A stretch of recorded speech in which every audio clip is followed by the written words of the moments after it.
Welcome back to New Day. You're probably sitting back surveying all the damage you did on Cyber Monday. Well, keep this in mind. Next year, it could be a little harder on the credit card. The Supreme Court has turned down a challenge to a New York law that requires online retailers like Amazon to collect sales tax from customers in the state.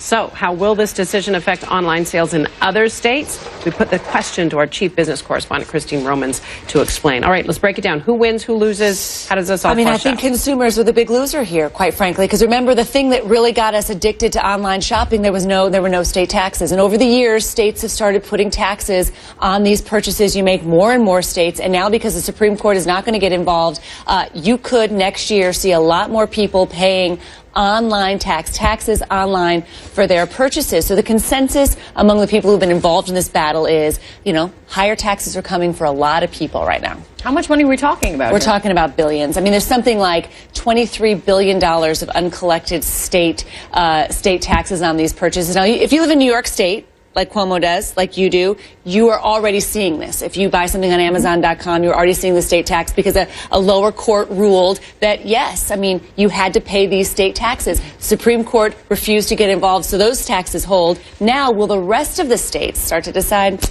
we're emboldened, we're going to try to go after more of these taxes, The law has been slow on this. It started with sport books, betting online, and they had to find ways. They went back to the 1960s Communication Acts to find wire tapping and stuff, ways to get their hand on it. But this has been happening for a while, whereas the internet is actually creating commerce, government wants a slice. And it's a big slice. It is a really big slice. And now, brick and mortar and online retailers are kind of merging. You look at something like Amazon, they've got 34 fulfillment centers across the country. They've got thousands of people who work in some of them. So in some places, the states are saying, you have a physical presence in my state. You are going to pay sales tax. But I think what it could mean for New York, and it already has been, is that some of these big online retailers are going to make sure they're not creating any jobs in New York because they want to try to continue to argue that, no, we don't have a physical presence in New York. But it's so messy because you think, I live here, if I'm buying fishing equipment in Tennessee and then shipping it to someone else, it's all of these cross-state And that's what everyone says, that it's so messy. Maybe Congress should fix this. Oh, wait, Congress.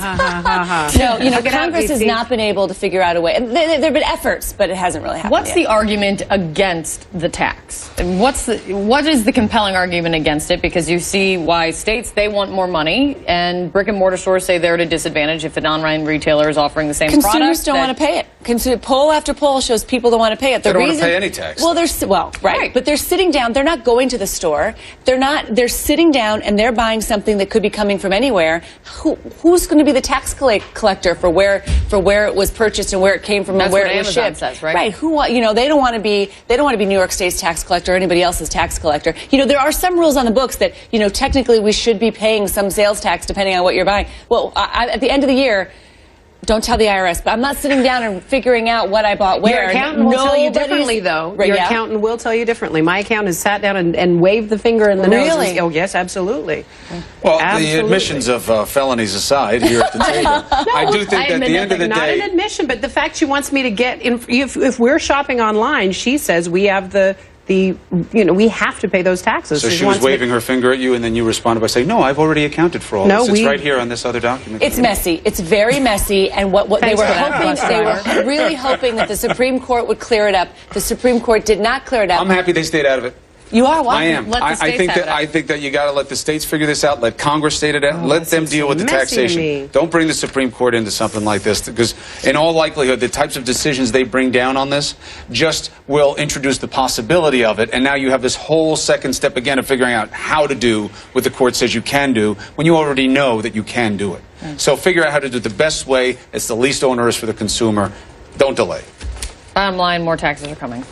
Yeah. Romans doesn't like it. You see Romans giving me the side eye? I was trying to figure out how do you put that Cuomoism on a bumper sticker? And I was you can't do what you can. Romans with the dollar bills behind her head. She didn't like it. She was giving me the side eye. After that, I need some cheering up. Let's go to the must-see moment, shall we?